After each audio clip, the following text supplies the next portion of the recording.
Agustín Agualongo fue un patriota del Alto Ecuador, indio, feo y de corta estatura, que fue una pesadilla para el agente británico Bolívar.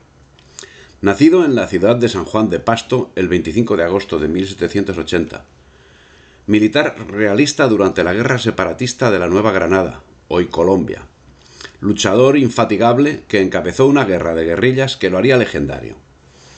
En 1822 declaró la guerra a la República de Colombia en defensa del rey Fernando VII y de la religión católica. El 7 de marzo de 1811, Agualongo, con 31 años de edad, ingresó en la tercera compañía de milicias del rey. El 13 de agosto del año siguiente, el Ejército Nacional venció en Catabuco a las fuerzas del separatista Juan María de la Villota. La actuación de Agualongo le reportó el ascenso al grado de sargento. Sería su primer ascenso en la carrera militar, como consecuencia de su actividad frente a los intentos separatistas por recuperar Pasto. En 1822, 10 años después, ya era teniente coronel.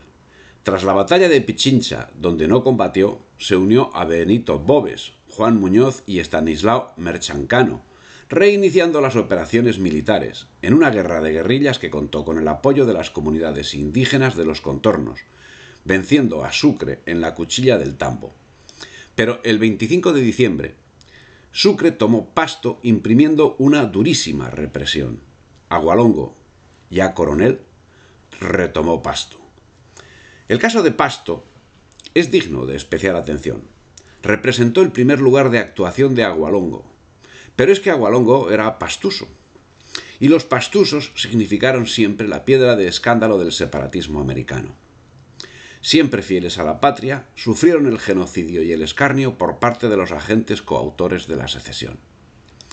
El tremendo odio que Simón Bolívar sentía contra Pasto y sus moradores por el apoyo a España tomó cuerpo en la Navidad de 1822, cuando las tropas separatistas al mando de Antonio José de Sucre tomaron la ciudad y protagonizaron uno de los más horripilantes episodios de la guerra.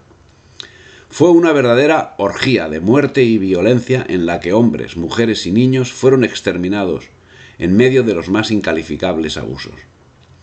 El 24 de diciembre de 1822, Antonio José de Sucre, como un acto de desprecio por el nacimiento de nuestro Señor, masacró Pasto.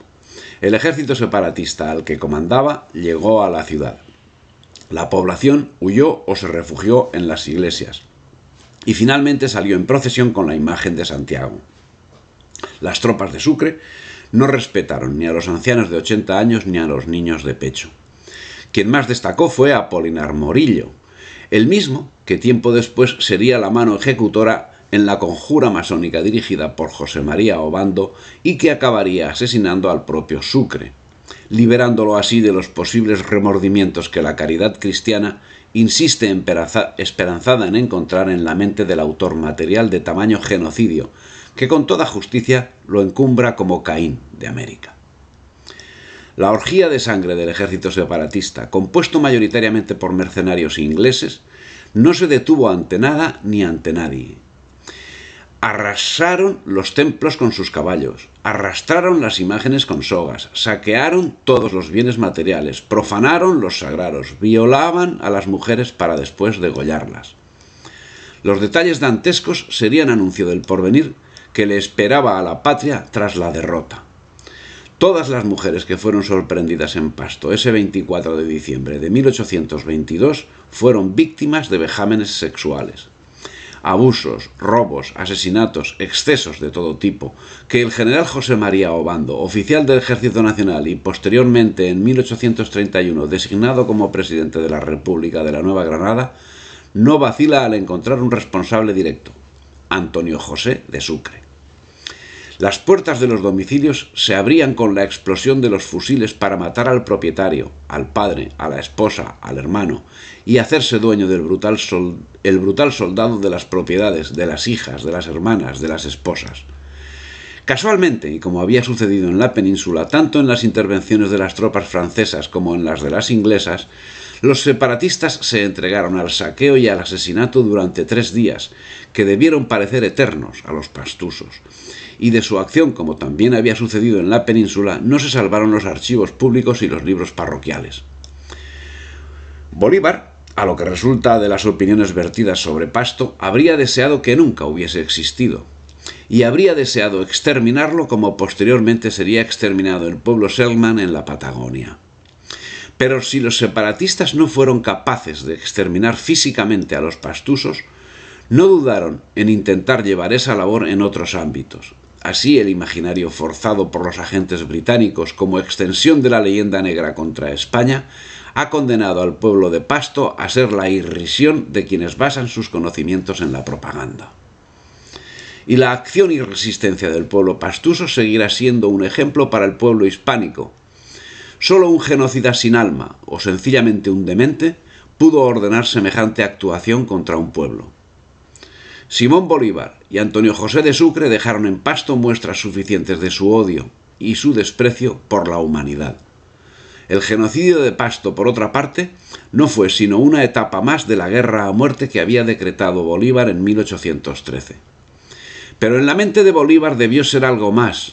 Su odio hacia los pastusos parece alcanzar un grado de enfermedad, a juzgar por lo descrito por Luis Perú de la Croix, masón y edecán de Bolívar, que escribió en sus memorias algunas sentencias de este. Por ejemplo, los pastusos deben ser aniquilados y sus mujeres e hijos transportados a otra parte, dando aquel país a una colonia militar. De otro modo, Colombia se acordará de los pastusos cuando haya el menor alboroto o embarazo, aun cuando sea de aquí a 100 años, porque jamás se olvidarán de nuestros estragos. Pero esa posible desviación mental encontraría apoyo en quienes se encontraban interesados no por enfermedad sino por codicia en el exterminio de Pasto, y es que Pasto representaba un excelente polo de desarrollo industrial y comercial al margen de los intereses británicos, algo que era necesario allanar.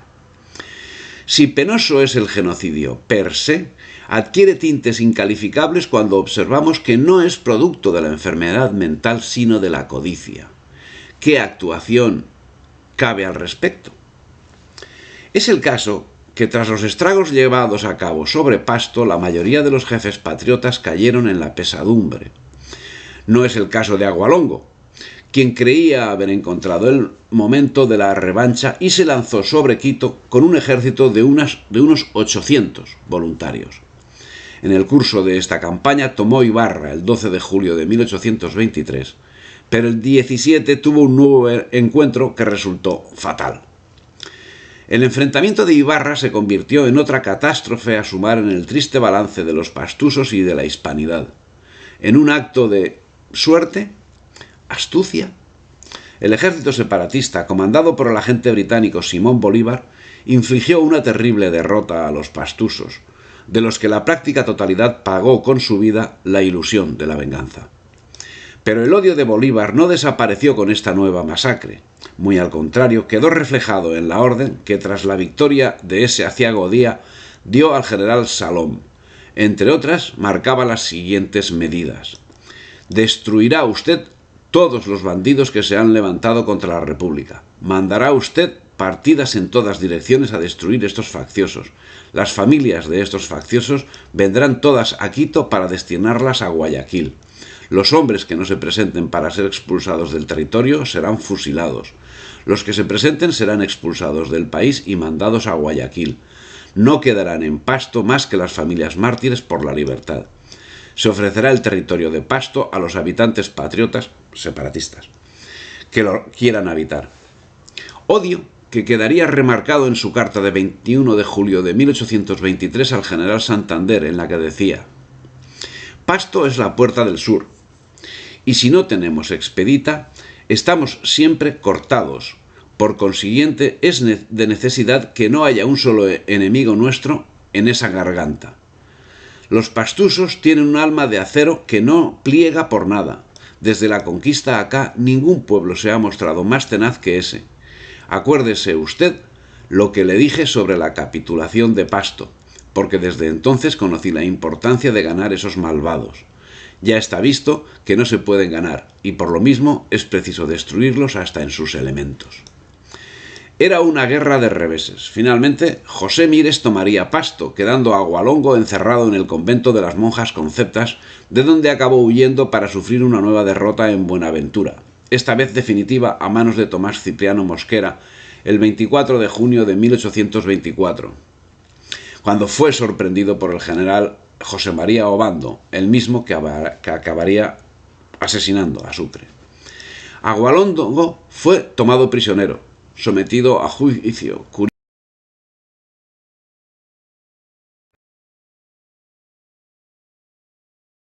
de julio de 1824. El héroe contaba 44 años y justo en esos momentos llegaba la orden de ascenso a general de brigada. Ante el pelotón de fusilamiento exclamó que si tuviera 20 vidas estaba dispuesto a inmolarlas por su religión y por su rey de España. Suplicó que no le vendaran, porque quería morir cara al sol, mirando la muerte de frente, sin pestañear, siempre recio.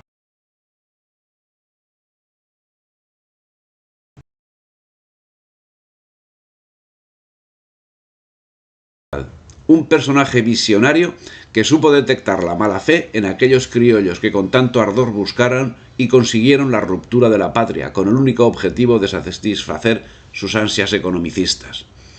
Agualongo se manifestó reiteradamente contra la actitud de los criollos separatistas, y en esas manifestaciones arguía aspectos que acabaron confirmándose tras la separación, que los indígenas iban a perder sus tierras. Evidentemente, era un visionario. La marea de la tiranía no pudo ser contenida por el patriota Agualongo, que tuvo que sufrir la pasión y la muerte a manos del invasor sin que el coraje hispánico pudiese frenar la codicia de los agentes británicos, quienes encontraron su labor trillada por la indolencia del pueblo español, que sin remedio e incomprensiblemente incluso para ellos, sucumbiría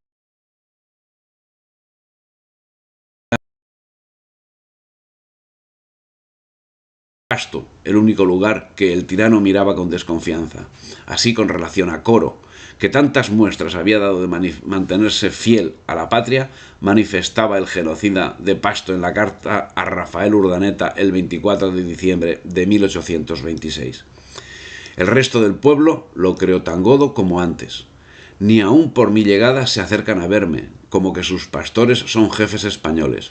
Yo creo que si los españoles se acercan a estas costas, levantarán a 4 o 5.000 indios en esta sola provincia. La nobleza de este país permanece renuente y abstraída de todo, pero cobrando millones y Coro no ha valido jamás 1.000.000. Pero España estaba perdida.